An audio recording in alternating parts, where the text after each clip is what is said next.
Hi everyone, it's Gina K from Gina K Designs and your host of StampTV. And today on StampTV, I'm going to show you a beautiful project using the new Merry and Bright StampTV kit. And this project is going to create a fun background that almost looks like velvet or velvet upholstery. Let me show you the tools and products you need to make this card project. First, you're going to need some ink, and I'm using a lot of colors here. I'm using the Gina K Designs Dark Chocolate, some Moonlit Fog, some warm cocoa, some Kraft, and then I'm going to be using some Versamark. Then for embossing, I'm going to do some gold embossing, so I've got the Gina K Designs Fine Detail Gold Powder. I also have the Embossing Magic Pad. I'm going to be using some foam squares. I'm going to be using the double-stitched oval, and this is the largest one in the Gina K Designs Thermo Web Oval Die Collection. And for cardstock, I'm going to be using some layering. This is heavy base weight white. I have a heavy base weight card base. And then I have a piece of plain old copy paper. I also have one extra piece of layering weight white for the greeting. And then the stamps that I'm going to be using are lots of stamps from both of the stamp sets that are in the new Merry and Bright StampTV kit, including the Seasonal Sentiments and the Merry and Bright. So to begin, I'm going to start by adding some color to this piece of cardstock. So I'm going to do that with the Kraft ink first. I'm going to start by just kind of rubbing this down the piece of paper. Remember, this is copy paper, so it's very thin and it'll tend to wrinkle, and that's okay because we're going to wrinkle it anyway. Then I'm going to add a little bit of the warm cocoa in there, to kind of deepen it up a little bit. And then I'm going to stamp on it. So I'm going to grab some warm cocoa here. And I'm going to start with one of the pine needle sprigs. So we'll grab that first. And I'm going to randomly stamp these all over this piece of pattern paper. No rhyme or reason, just making sure that they're all over the place.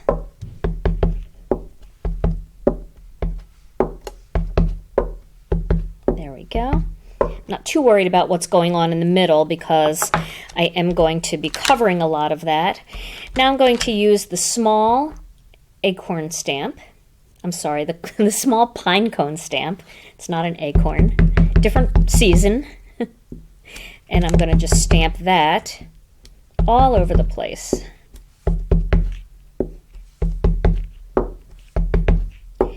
You can see I am just turning the stamp as I go. I'm not worried about where it is because most of this is going to get really muddied up when I start adding my top color. All right, and then I'm going to add some snowflakes in here, and I'm just grabbing random snowflakes. I'm going to use a little bit of the dark chocolate here for this. Just get some darker contrast in there. This is kind of like making your own pattern paper.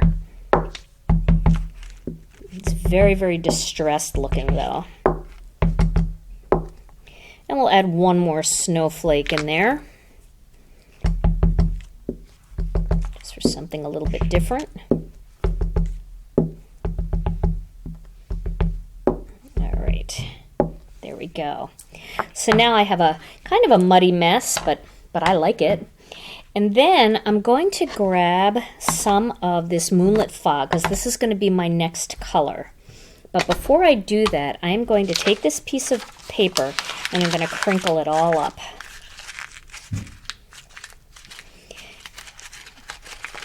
And that's going to put lots of lines in it and make it a little bit more distressed looking.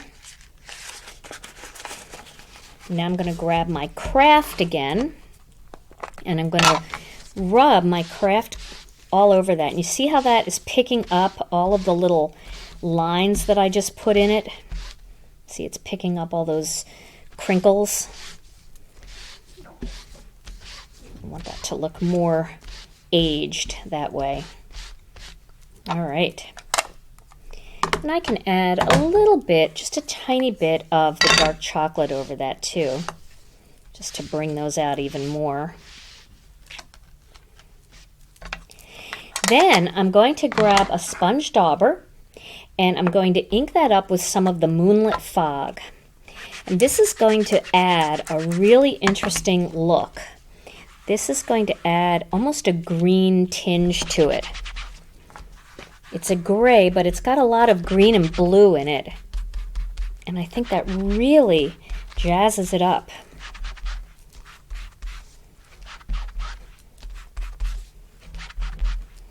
For those of you that love to get inky and love to do distress type work, you're going to have a lot of fun with this. Okay, so now that is pretty wet because that's got a lot of stuff going on, and I'm just going to clean up my work area here so that it doesn't get on my white cardstock.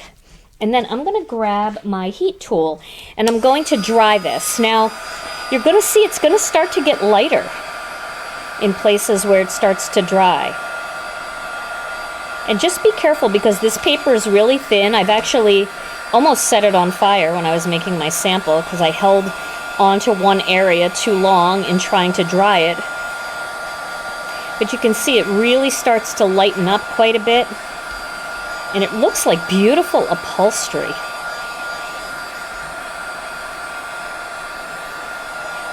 You can see on the back here, it's quite a mess. But I like it to be pretty dry before I mount it onto my cardstock because otherwise it doesn't stick very well. So if you dry it a bit first, you'll have a lot better luck. All right. So that's pretty dry. And now I'm going to mount that onto a piece of cardstock. And this is my my heavy base weight cardstock. It's going to help to flatten everything out quite a bit. So then I'm going to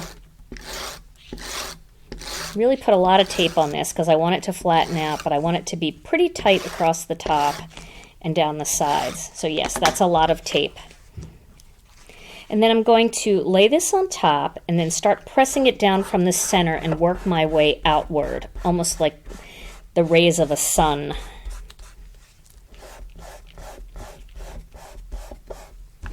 And once that's pretty flat, it even has a cool feel to it.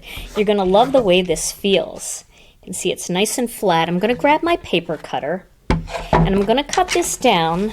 You can just do your first cut here on the back, but I want to cut it down here. I want to get a straight edge. All right, so now I'm going to cut this. Let's just do a little bit more.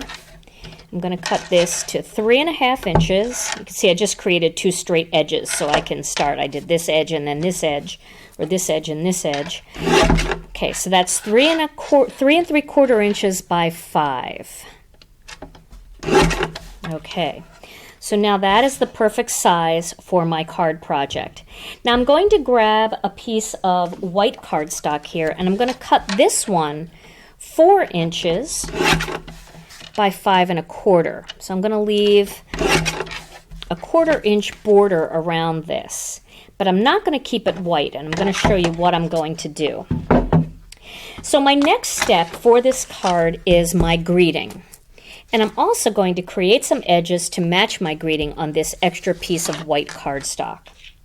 So I'll begin by using the Embossing Magic Pad for the one that's going to have my greeting. I'm not too worried about this one. And then I'm going to grab my greeting. I'm going to use this big greeting. I really love this. We wish you a Merry Christmas and a Happy New Year. So I'm going to grab this one, and I'm going to put that into my Misti. All right, and then I'm going to lay that down. I want that to be in the center because I'm going to cut that out with this die, and I want to make sure that I have enough room that it's not too close to the edge or to the bottom or top. All right, I'm just going to pick up that stamp, and then I'm going to ink that up using some Versamark ink.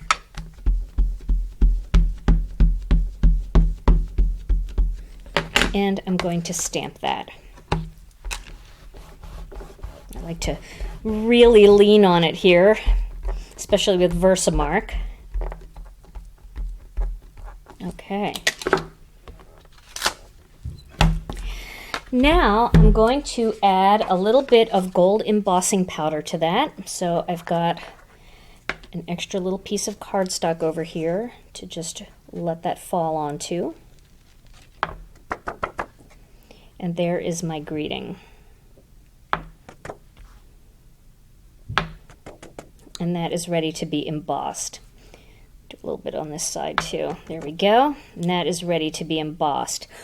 Now I'm going to just lay that to the side for a second because I want to add a gold border on this piece of cardstock that matches the gold in my focal image. So I'm going to use some Versamark, and I'm going to just rub that Versamark all around the edge of this piece of cardstock. I'm not worrying too much what it looks like.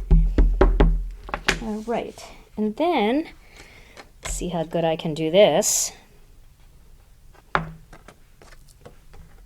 We're going to add that all the way around.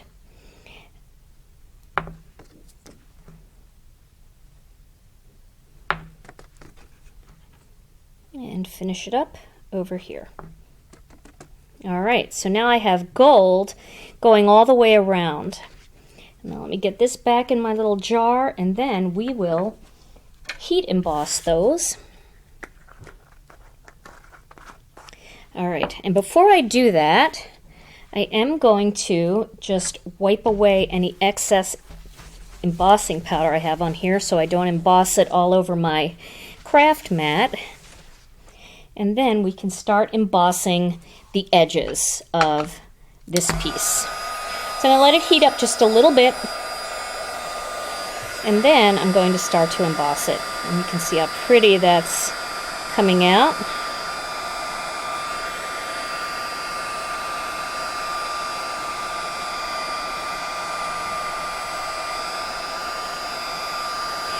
Now, you may have gold cardstock, and we have gorgeous gold cardstock at Gina K Designs, but if you want your gold cardstock to perfectly match, or your silver, or your copper, or your white or black, or whatever, you can always emboss it to match the embossing. You can see how pretty that is. To match the embossing in your focal image or in your greeting, just by edging it like that with some Versamark and a little bit of embossing powder. So let's get this done here.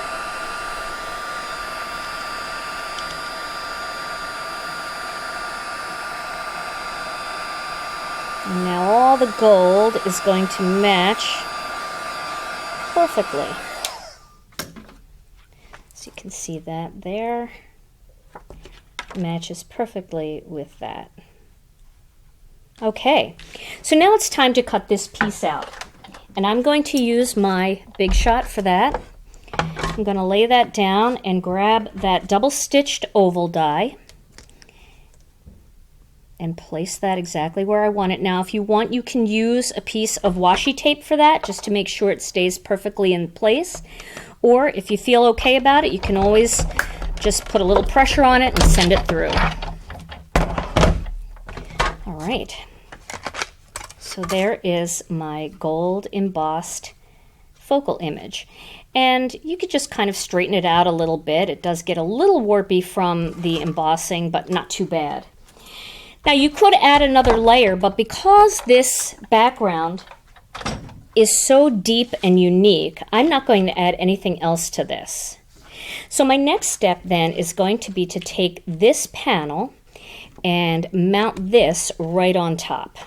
And you can see how nice that edge looks. All right, so I'm going to use some of my Thermoweb sticky dot runner for that and center that.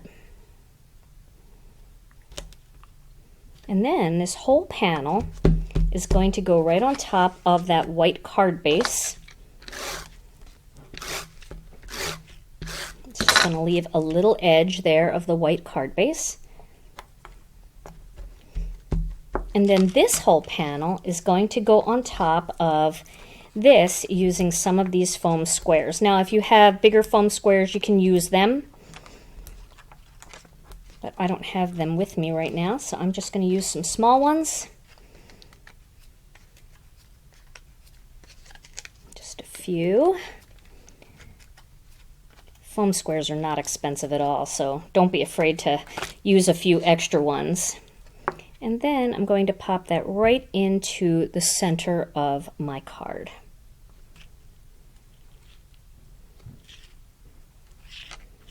And there is my finished card project.